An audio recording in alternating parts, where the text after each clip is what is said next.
Assalamualaikum warahmatullahi wabarakatuh. Di sini kami kelompok 2 dasar-dasar humas akan menjelaskan public relation. Chapter pertama akan dijelaskan oleh Indah Putri Supenti dengan saya sendiri, dan di chapter kedua akan dijelaskan oleh Nur Diana, dan di chapter ketiga akan dijelaskan oleh Firda Fitrianisa. Nah, di chapter pertama ini saya akan menjelaskan mengenai public relation. Yang pertama yaitu apa itu public relation? Nah, berdasarkan pengertian di atas, dapat disimpulkan public relation adalah kegiatan yang berkaitan dengan menjalin hubungan baik dengan publik sasaran. Public relation menjalin komunikasi yang baik kepada organisasi eksternal dan internal. Jika diterjemahkan secara harfiah dalam bahasa Indonesia, public relation memiliki arti hubungan dengan publik. Pengertian publik itu adalah sekelompok orang yang menaruh perhatian pada suatu hal yang sama dan mempunyai minat dan kepentingan yang sama. Dalam bahasa Inggris, istilah public tidak sama dengan masyarakat. Masyarakat diartikan society. Menurut JBAF Mayor Polak, masyarakat adalah society adalah wadah seluruh hubungan antara sosial dengan hubungan jaringan dalam arti umum tanpa menentukan batas tertentu. Maka istilah public relation memiliki makna berbeda dengan hubungan masyarakat. Istilah relation juga tidak bisa disamakan dengan hubungan. Istilah relation menggunakan S yang memiliki makna jamak dan mengandung arti adanya hubungan yang timbal balik atau two-way communication. Atas dasar uraian di atas, maka public relation pada dasarnya berfungsi untuk menghubungkan publik-publik atau pihak-pihak yang berkepentingan di dalam suatu instansi atau perusahaan. Hubungan yang efektif adalah pihak-pihak yang berkepentingan adalah hal yang penting demi tercapainya kepentingan dan kepuasan bersama. Nah, di yang kedua ini ada konsep public relation. Jadi, konsep public relation ini adalah praktik public relation, salah satu sebab komunikasi, meskipun komunikasi adalah tulang punggung kegiatan public relation.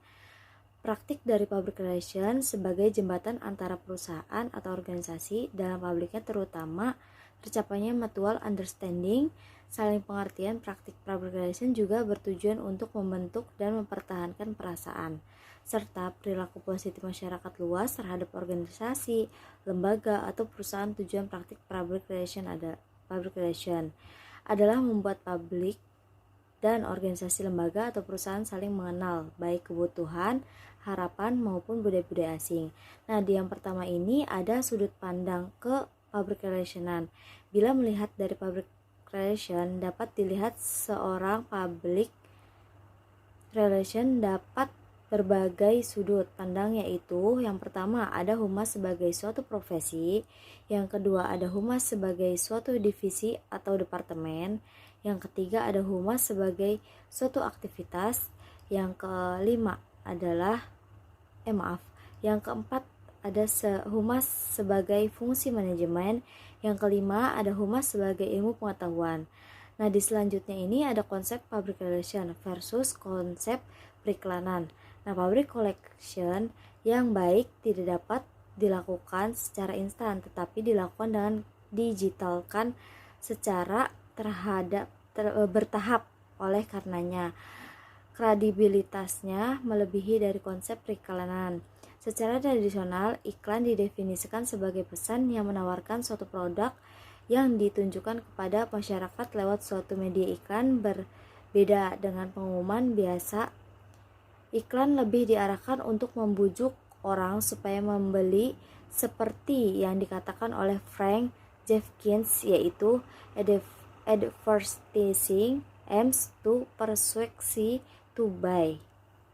Nah, di yang ketiga ini ada karakteristik public relation, yaitu ada 6. Yang pertama, keterbukaan mempelajari trik baru. Yang kedua, keterampilan membangun hubungan baik.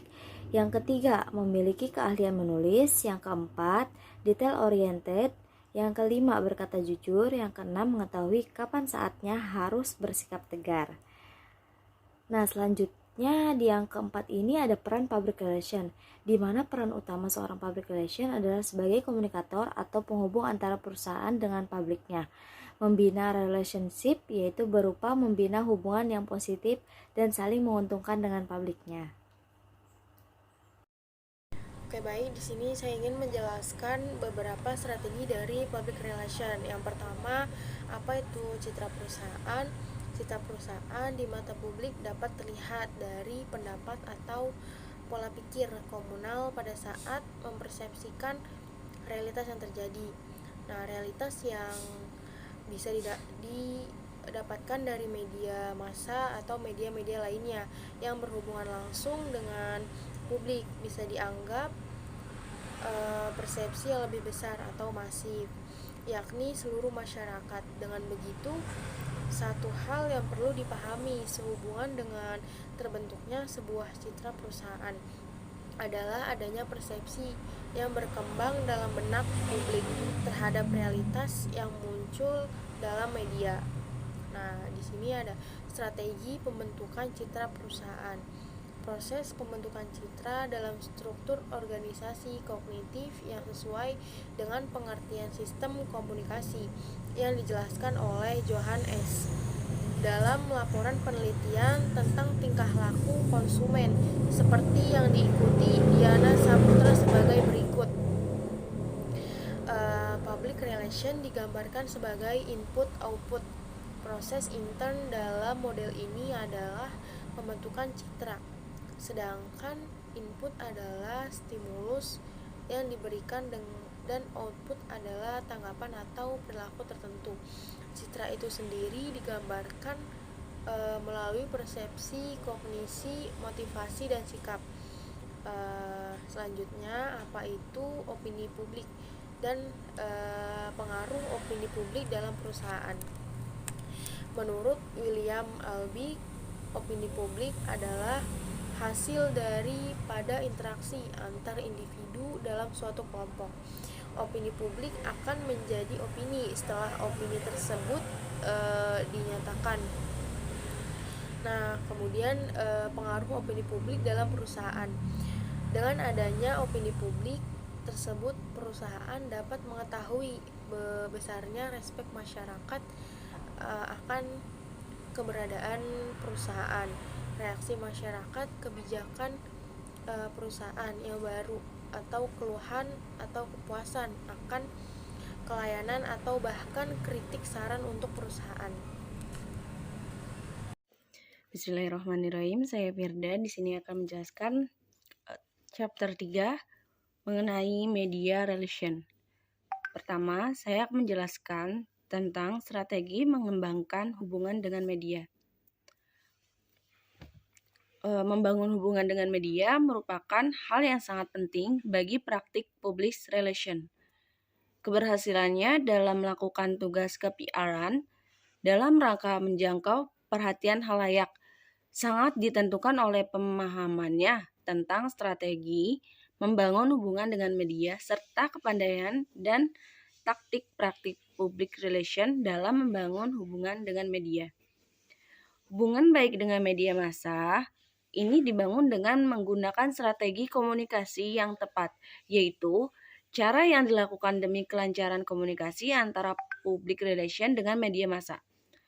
Hubungan baik yang dimaksud di sini adalah hubungan baik dengan institusi, media, dan antar public relation dengan wartawan. Hubungan yang baik dengan media massa menjadi satu hal yang sangat penting bagi seseorang public relation, seperti tentara yang akan maju untuk berperang. Dia membutuhkan pengertian dan penguasaan tentang strategi perang. Begitu juga dengan praktik public relation. Untuk keberhasilannya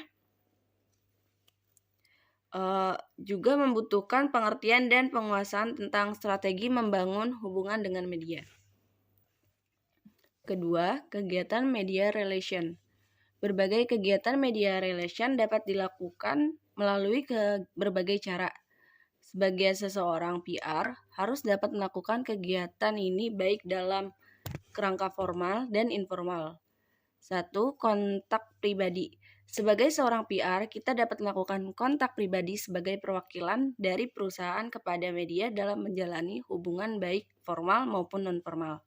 Kedua, pelayanan informasi berita merupakan pemberian informasi berita baik secara tulisan atau cetak atau press release maupun rekaman video yang diberikan kepada media.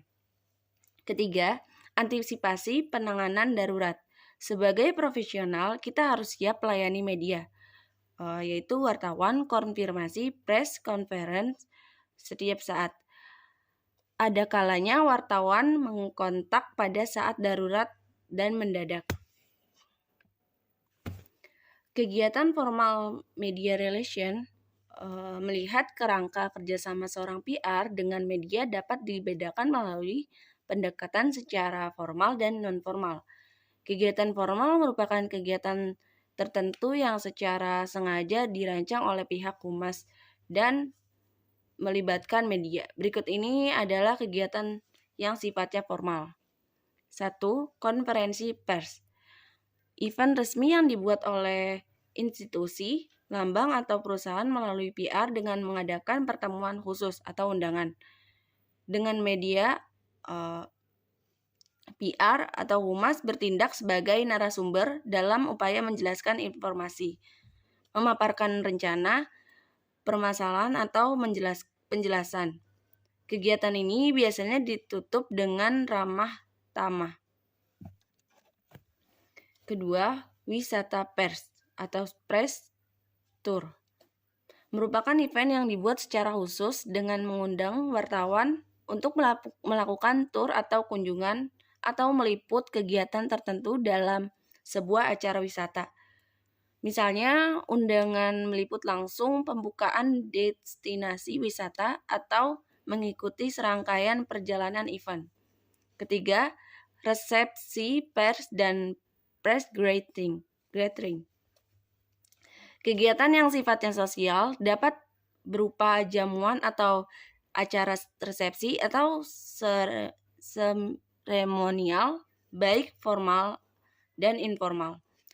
Dapat juga dilakukan dalam berbagai kegiatan seperti ulang tahun perusahaan, olahraga bersama, dan humas dapat menyiapkan informasi dalam rangka kegiatan. Keempat, talk limit pers atau press briefing merupakan kegiatan pers resmi yang diselenggarakan secara prodik oleh lembaga perusahaan dan instansi. Acara ini dapat dikemas seperti dialog atau diskusi atau sharing.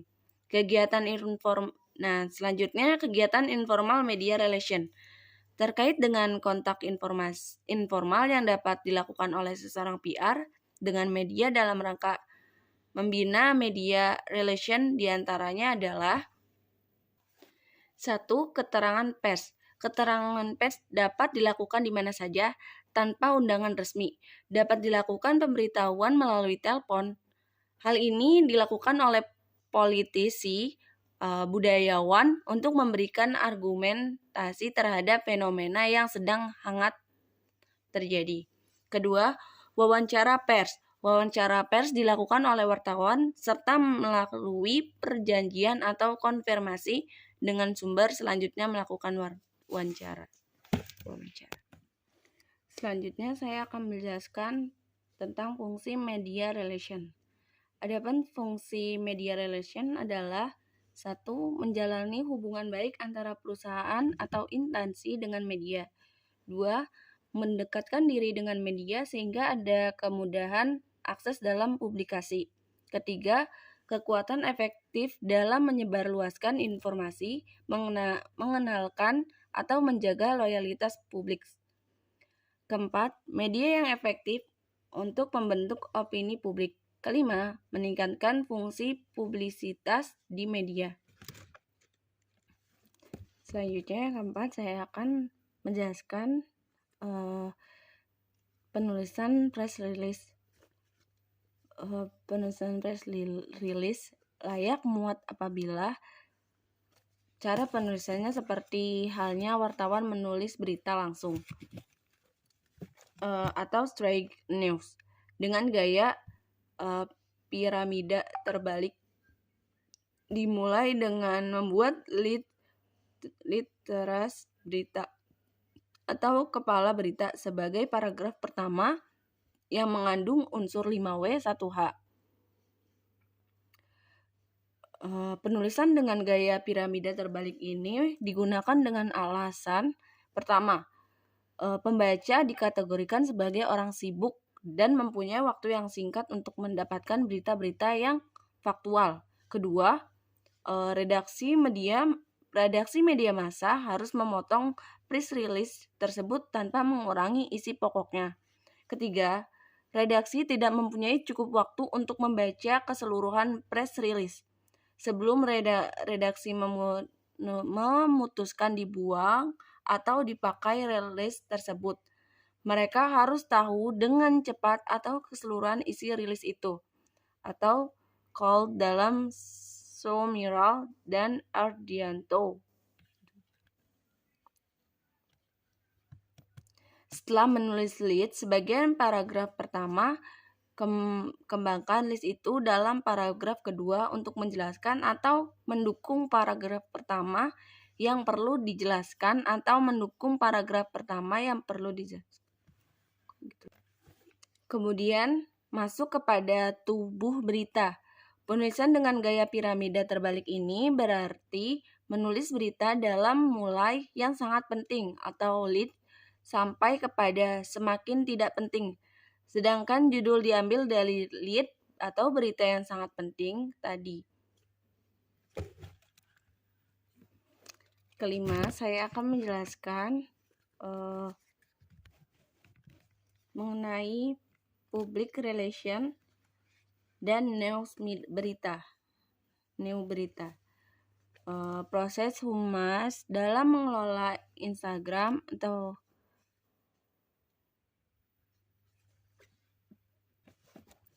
di sini saya akan menjelaskan public relation dan news berita. Pada contohnya itu proses humas dalam mengelola Instagram merupakan media baru yang memudahkan praktik humas dalam memberikan informasi kepada masyarakat dengan tujuan memberikan citra yang positif. Sekian pengertian dari kelompok kami. Semoga kita dapat mengambil ilmu dari apa yang telah kelompok kami sampaikan. Assalamualaikum warahmatullahi wabarakatuh.